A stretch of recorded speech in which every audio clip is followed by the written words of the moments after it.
çıkanda kanat takıp göğe kalsın sözlerim.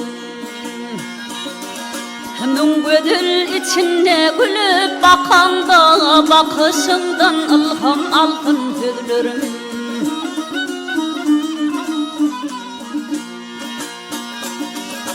Bir naklı şayattır elimin yüzü, ütkürdür yarağıdan şahirin sözü.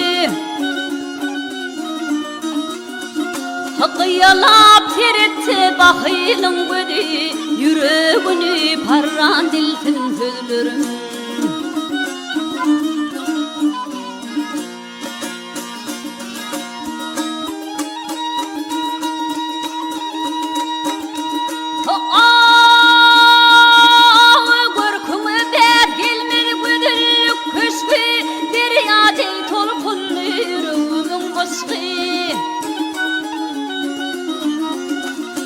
Karşımda oturup o kopum boşku, kalbime boğulur kalsın sözlerim.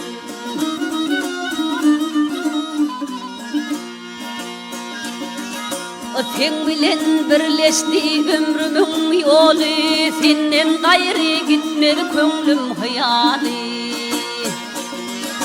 Asmanın sultanı nurlu gün yali, yüreğime sultan olsun sözlerim.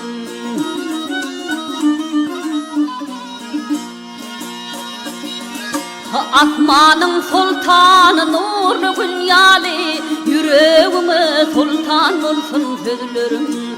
Kalbine buğalar salsın sözlerim.